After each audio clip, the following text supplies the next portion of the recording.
America's Heartland is made possible by They make up a small part of our population, but have a huge impact on our lives. They take business risks few others would tolerate, all on our behalf. They're American farmers who feed, fuel, and clothe the world. Monsanto would like to recognize them for all they do for the rest of us.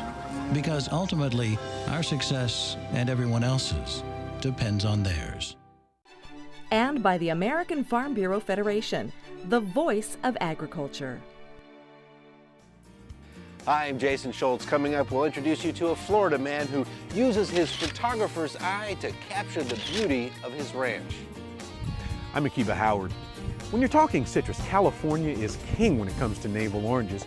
Coming up, we'll visit the groves and find out exactly how this sweet treat makes its way from the trees to your table. Hi, I'm Yolanda Vazquez. Specialty cheeses continue to grow in popularity in this country. They're a favorite amongst consumers looking for something different in their diet. And for one Tennessee farm family, that interest has sparked a whole new career. It's coming up on America's Heartland. You can see it in the eyes of every woman and man in America's heartland, living close to the land. There's a love for the country and a pride in the brand in America's heartland, living close to the land.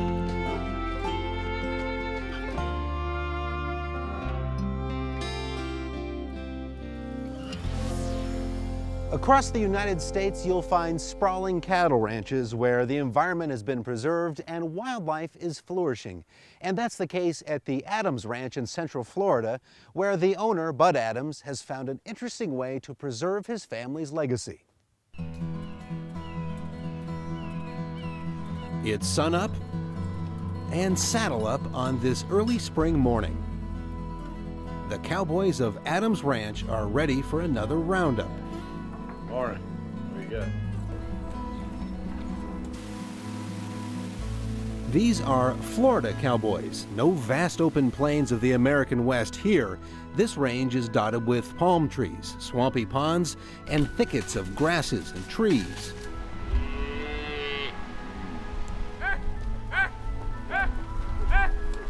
And here at Adams Ranch near Fort Pierce, the wildlife and the 50,000 acres of preserved landscape make for a picture-perfect scene.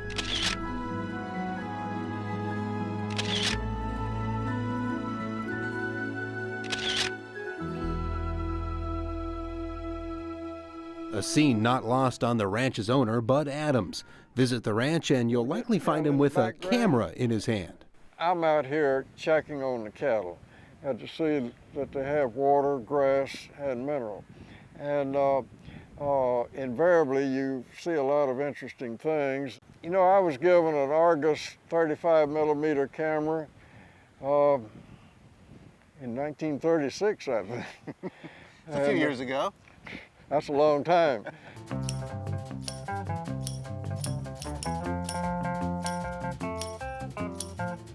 Over the decades, Bud's captured hundreds of images of life on the ranch. Well, I started working here 10 years old, so this is the 72nd year I've worked here. Back in those days, we had cross-state cattle drive, and we would have a bedroll and sleep on the ground. It was a hard life, but it was a good life. His father bought this land in 1937. 10 years later, they had 1,600 head of cattle. Now it's 10,000. And throughout the years, Bud Adams has been there to create a visual record, first on film and now with his digital camera.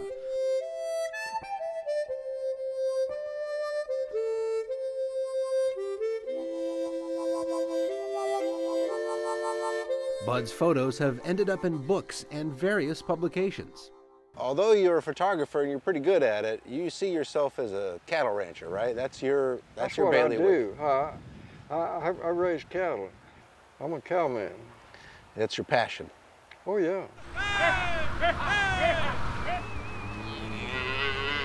That passion carries on to the next generation of the Adams family. Bud's sons manage various areas of the ranching operation. And these boys, they start when they're 10 or 11 years old, and now they're in their mid-20s. Why, they're as good as anybody. And you said these boys, I think I might have seen a girl out there too this morning, right? Yes, we're equal opportunity. Bud points out that the beautiful ecology here is no accident. It's a balance of nature that has been managed by his family for decades. I'm sure you've had developers knocking on your door here for to put some homes here. That is a tremendous problem. With higher land values and a growing population, it will be very difficult to pass this on to the next generation.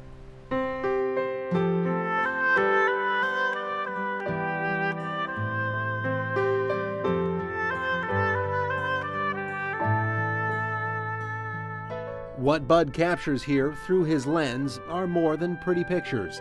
He's documenting a way of life and a heritage that has roots deeper than the palm trees that grow on this sandy soil.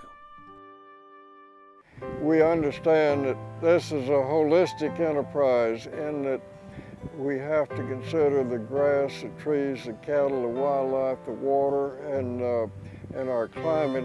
The important part of this is your animal agriculture provides a sustainable program.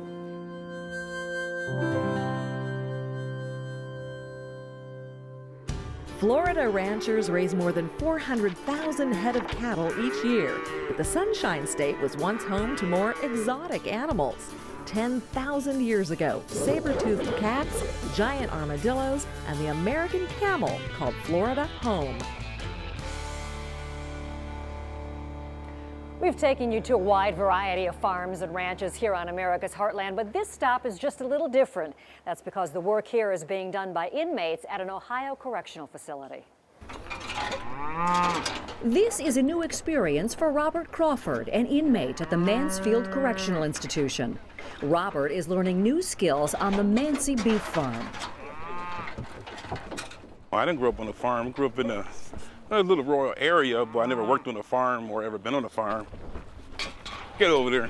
The farm's been here since 1886. The main purpose is to supply food for the 30 other prison facilities, but also it's an opportunity to teach the inmates how to do a good job, how to show up to work on time. That's what we try and do.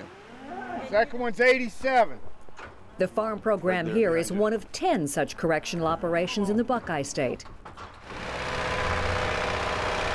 In all, the facilities will farm close to 11,000 acres. We usually run about 300 plus animals on the feed lot, and we farm about 1,500 acres. The Mansfield facility grows corn, soybeans, wheat, and hay. They also grow vegetables for area hunger programs. Like any other farm, the day starts early here. Inmates are up and out, tending to the livestock. We try to run them out to the field so they can find a new place to graze.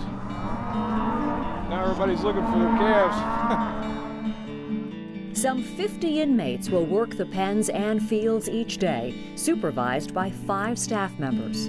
They'll come out around 7:30 in the morning. If it's in the spring like now, calving time, they'll come down to the barns to check for newborn calves and move the cows and the newborns to the nursery barn to get tagged.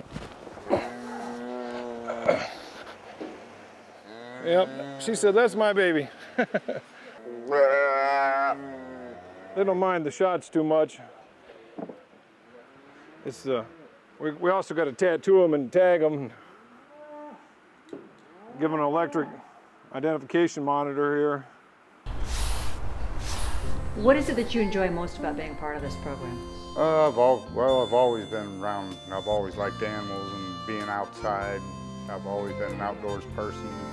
So, and I was when I was little. I was raised for a few years on a farm, and brings back memories. Come on, youngster. they'll find a niche out here, whether it's working with the cattle or working in the garden or operating tractors and equipment. It's a great opportunity for guys to be able to get used to getting up in the morning and doing a hard day's work, so when we get out of prison, we'll, you know, stay in tune with being able to work and have good work ethics. Come on, go find Mom. Come on. We try and teach the inmates to give back to society, the community, and this is an opportunity that they can do something to give back. I definitely respect the farmers, especially the beef guys. I respect what they go through every day because it's a sun up to sundown job, that's for sure.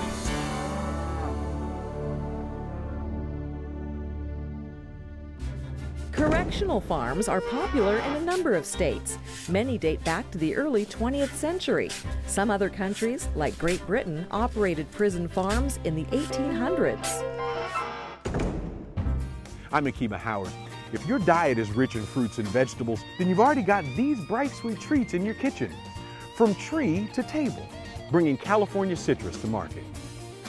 I'm Yolanda Vazquez. Still ahead, if you like farmstead cheeses, you'll want to meet a Tennessee couple for whom cheese sparked a whole new career.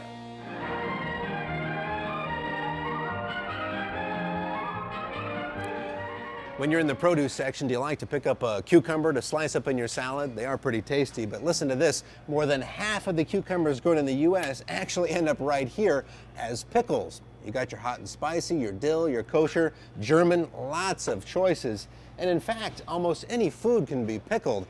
But have you ever thought about what makes a pickle a pickle? The average American consumes about 9 pounds of pickles every year. Most grocery stores have whole rows of pickled choices. The cukes for all those pickles are grown in more than a dozen states, but Michigan, North Carolina, and Texas farmers have carved out a niche for themselves, growing smaller, thinner-skinned cucumbers that more easily absorb pickling brine and end up in all those jars. All those cukes heading for the jar first get a bath and then get soaked in a pickling brine. There are various types of brine: salt or vinegar, sugar, and spices. Each brine gives the cucumbers different textures and flavors. Pickle packing production lines use various techniques to make pickles. Fresh pack is where the cucumbers are quickly cooked, cooled, packed, and sealed. These crisp pickles can have a shelf life of a year to 18 months. Refrigerated pickles are processed entirely under refrigeration. Their shelf life is shorter, about 8 months. And processed pickles fully cure for 1 to 3 months in big tanks before being put into containers. These sharply flavored pickles have a suggested shelf life of up to 24 months. Well, whether you like your pickles on top of a burger, off the shelf, or straight out of the jar, here's some tasty news. The average dill actually only has 15 calories of fat-free goodness, and they're a rich source of vitamin A, C, and iron. So think about that the next time you crunch into one of these or take a jar of pickles off the shelf. Oranges are a popular pick amongst nutrition-savvy consumers. They're high in vitamin C and a very good source for antioxidants. Now, Florida and California are the big players in the orange game. Florida for their juice oranges and California for these guys, the navel orange that you peel and eat. And it's that peel and eat popularity that's been very important for one California farm family for nearly a century. Doesn't show any frost damage though on the leaves. No. For Lee Bailey and his brother Harvey, citrus has been the centerpiece of family life since their grandfather settled here on the east side of California's San Joaquin Valley back in 1913. They had hopes.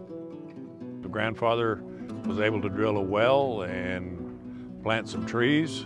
I'm third generation, my sons are the fourth generation. Today, the Bailey brothers own or manage more than 2,500 acres and 125,000 citrus trees. From picking to packing, everyone in the family gets involved. Their granddad started the farm, but it was Lee and Harvey's dad who really grew the business. He worked the fields till he was in his 80s, and he liked to see things done, liked to see things done right. And I think he'd be proud of us. The Bailey brothers grow both Valencia and navel oranges.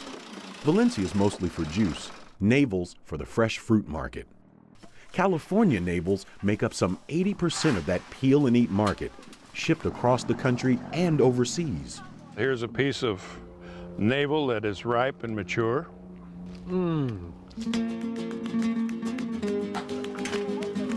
Human hands and machines here turn out more than 60 million pounds of citrus each year.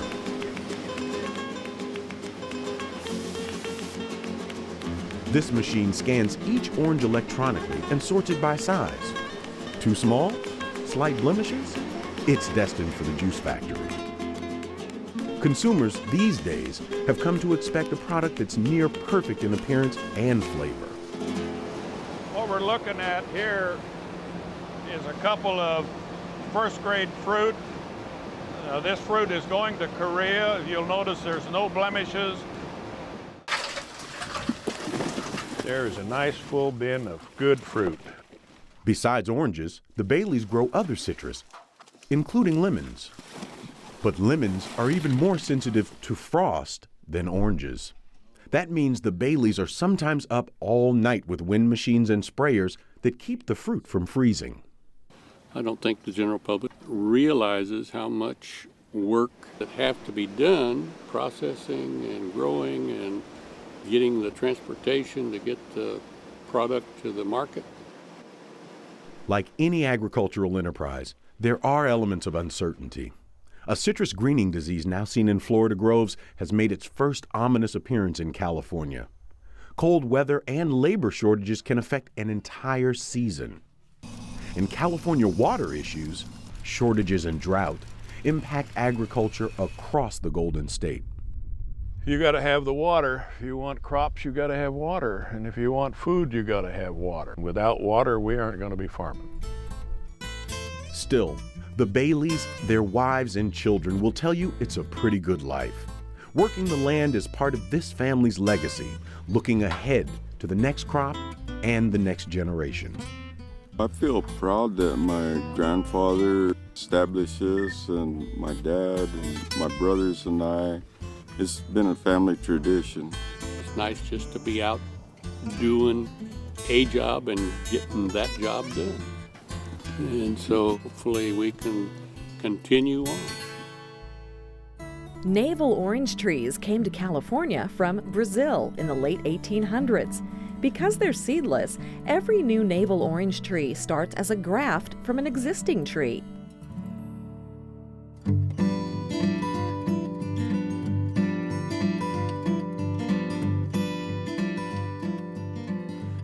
Hello, I'm Paul Robbins, and here's something you may not have known about agriculture. Do you like popcorn? Do you like sweet corn like this? Or maybe those colorful ears of corn you decorate your home with in the fall around Thanksgiving? Maybe just the little tiny ears on the salad bar. Corn is king when it comes to agriculture in America, but in terms of plants as food, well, corn actually came fairly late to the party.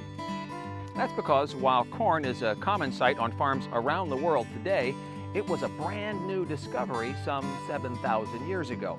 People living in central Mexico took a wild grass plant called teosinte and started cultivating it. From there, corn, by now it was called maize, was on the move. It spread north to the American Southwest and as far south as Peru. And when Columbus showed up in 1492, he discovered the New World and he discovered corn. But not all corn is the same. Flint corn is that colorful stuff you see around Thanksgiving. Dent corn, also called field corn, is used for livestock feed, various foods and industrial products, including ethanol. Sweet corn gets its name from its high sugar content, and its kernels are a little softer so you can nibble it off the cob. And popcorn has a starchy center and a hard shell. Heat it up, and the moisture inside pops the shell and cooks the starchy stuff into those white puffy kernels. Great with butter. And here's a fact for you. Some 60 years ago, popcorn became the first food that was ever successfully microwaved. Yeah, scientists were working on the microwave oven. They tried some popcorn, it popped, and a whole new appliance was born. Since then, no question, popcorn has become one of the most popular snack foods in the world. Americans alone eat more than 18 billion quarts every year. Sometimes life takes an interesting and unexpected turn. It certainly did for the couple you're about to meet. That's because an unusual birthday gift took these folks down a Tennessee country road. Sometimes this old farm seems like a long lost friend. Jim Tanner had no idea how prescient the words to this song would be until he and his wife, Gail, There we go. There we go. packed up everything they owned, including nearly a dozen goats, and moved from the hustle and bustle of Northern California to the quiet solitude of Middle Tennessee. Goats have been a part of Gail's life after receiving one as a birthday present in her 20s. We knew the lifestyle that we had with the goats and such was going to start to be more and more limited, so it was time to go. It also came at a time when the Tanners were getting serious about breeding goats and creating an agricultural business. So they chose this remote spot with more than 100 acres of pastures, woods, and a babbling brook to build Bonnie Blue Farm. We owned the property for about 4 years before we moved here. So during those 4 years, we would come back periodically and work on this and that and the other thing. And it was kind of like our vacation. Typically, we came back at Christmas time. So when the retired couple arrived for good in 1999, they first built this barn to house their goats. They then added Saanen and Nubian goats to the herd. The Saanens for their higher milk production, the Nubians for higher butterfat content. And with the larger herd in place, Gail saw an opportunity. Well, if you're going to have more goats, then you have to have something to do with the milk. And that's where this modern-day milking parlor comes into play.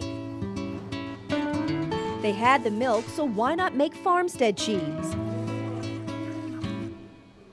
Gail hand-milked some of the goats.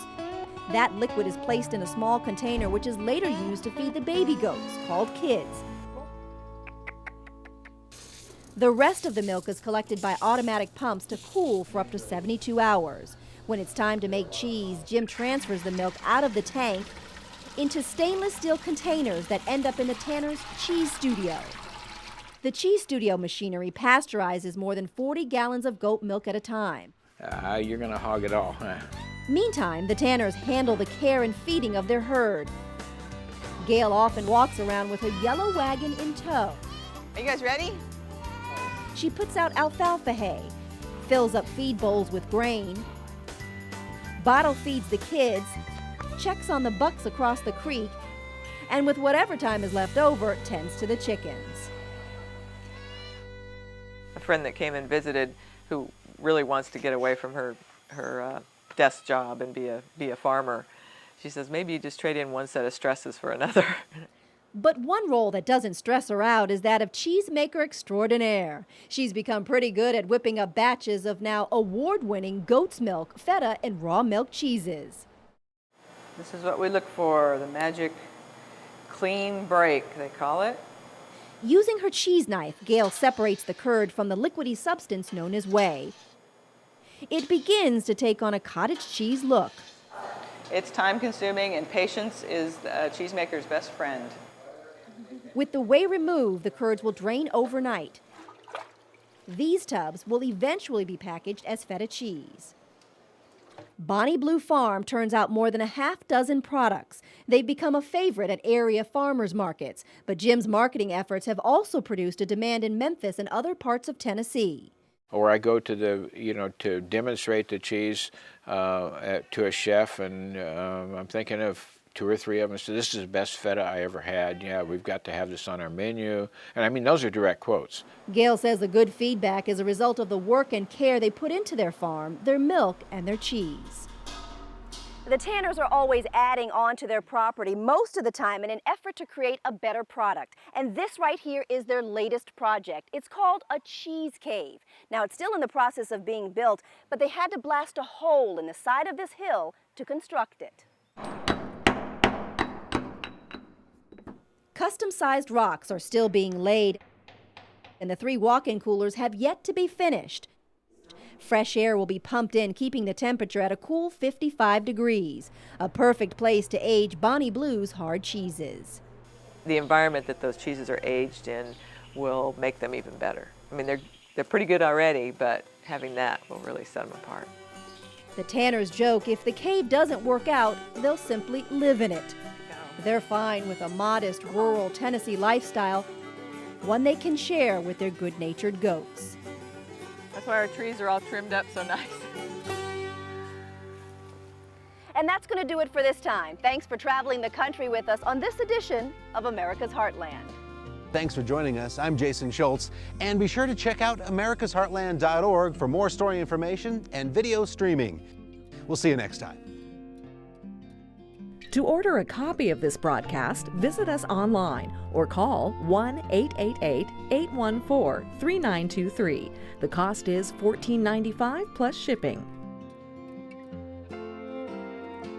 You can see it in the eyes of every woman and man in America's heartland, living close to the land.